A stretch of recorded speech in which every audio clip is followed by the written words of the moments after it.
दीपक प्रकाश कहते हैं कि झारखंड में जो अवैध खनन चल रहा है, हर दिन करोड़ों रुपए की उगाही हो रही है।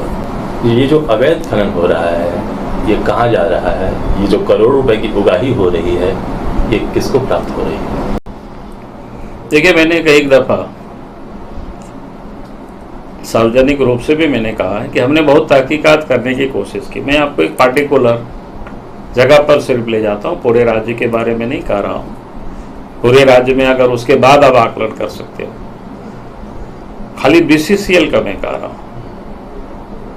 मैं कई दफ़ा धनबाद आते जाते रहता हूँ। अभी भी हम गए थे जब डॉक्टर के ऊपर फाइट हुआ, तो विधायक जी ने एक धरना का आयोजन किया, तो उस समय गए थे, और उससे पहले भी हम गए थे। फिर हमने समझने की कोशिश की भाई कोयला की चोरी किस प्रकार से होती है, कैसे कैसे लोग करते हैं, कितनी चोरी होती है। तो सामान्यतया हम सब लोग पहले जानते थे कि साइकिल से बाकी से लोग ले जा करके काट करके कहीं लोग इकट्ठा करते हैं और वो कोयला चोरी होती है। वो पहले से चलता है, उसमें से कभी थोड़ा कम कभी अधिक होता है, पहले भी होते रहा है। कहीं कभी कम कभी अधिक है, कहने का मतलब इतना ही है। लेकिन इन दिनों जो कोयला की चोरी हो रहा है बिल्कुल संगठित रूप से, और उसमें से हमने पत्र भी लिखा है, क्या बोलते हैं, कोल इंडिया के चेयरमैन को पिछले दिनों। शायद उस पत्र को आप सबने देखा भी होगा, हमने सोशल मीडिया में भी उसको डाला था। और उसमें से मैंने जो तहकीकात की, हमने देखा कि इसमें सभी लोग मिले हुए हैं, और मतलब राज्य सरकार के भी तमाम पदाधिकारी है, और BCCL के जो उस क्षेत्र में जो काम कर रहे हैं कर्मचारी या पदाधिकारी, वो लोग भी उसमें मिले हुए हैं। हमने उसमें पता करने की कोशिश की कि भाई किस प्रकार के वहाँ चोरियाँ होती है। तो एक तो मैंने पहले आपको बताया कि जो पहले से जो लोग कटिंग करता था, कभी कम होता है कभी अधिक होता है, वो तो एक टाइप। लेकिन उससे जो बड़ी कोयला की चोरी इन दिनों जो हो रही है,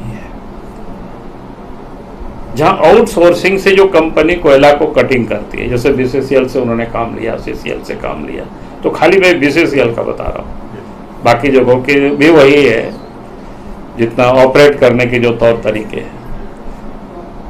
अगर वो 100 ट्रक कोयला अगर एक दिन में कोई निकाल रहा है आउटसोर्सिंग काटने वाला, तो 40 ट्रक कोयला तो किसी और से मिल करके बाहर वो बेच दे रहा है। बांग्लादेश भी जा रहा है, अब कहीं भी जा रहा है, मैंने वो तो बिल्कुल हम बता नहीं सकते हैं कहाँ कहाँ जा रहा है, लेकिन वहां से कोयला निकल रहा है। तब लोगों ने बताया कि इस प्रकार की जो कोयला निकल रहा है, तो बोला कि प्रत्येक ट्रक वहां के पुलिस कप्तान है, उनको 90,000 रुपया मिलता है,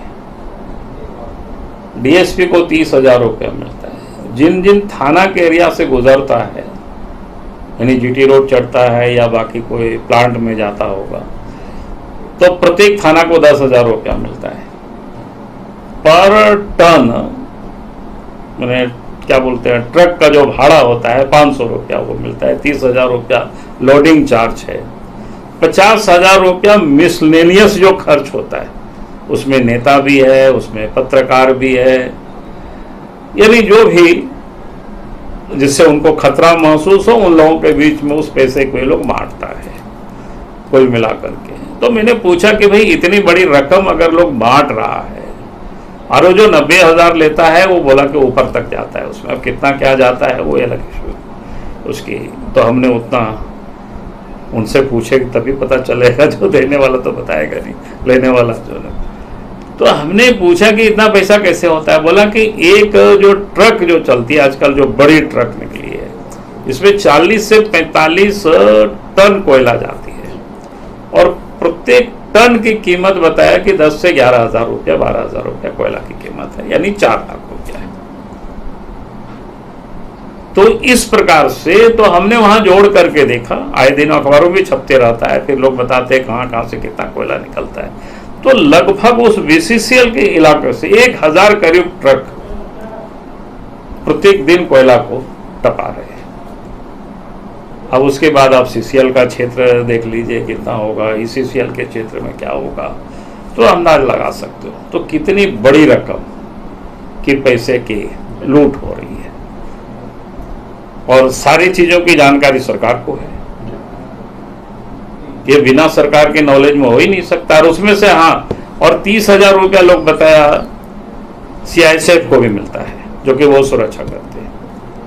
यानी कुल मिलाकर के ये सबों के बीच में पैसा कैसे बांटता है, किस प्रकार से काम होता है, ये किसी से छुपा हुआ नहीं, ये सर्व चर्चा है। तो उसी को दीपक जी ने पूरे कंसल्ट करके जोड़ करके आगे बताया होगा। हमने उतना जोड़ा नहीं पूरे राज्य की, आप एक जगह की आप कल्पना करें, फिर आपका इधर CCL के जो इलाका है, रामगढ़ से लेकर के चतरा तक।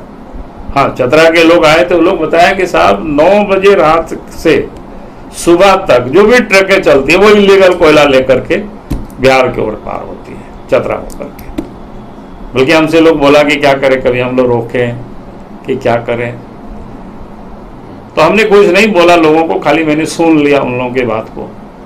तो ये स्थिति है। उन्होंने डिस्ट्रिक्ट माइनिंग ऑफिसर जो DMO हैं उनकी भूमिका पर भी सवाल उठाया, क्योंकि उनकी भी मिली भगत है। मैंने कहा कि भाई जब राज्य में उच्च स्तर पदाधिकारी जब संलिप्त हो तो माइनिंग अफसर तो बहुत छोटा, क्या बोलते हैं, प्यादा है, वो बेचारा क्या कर सकता है।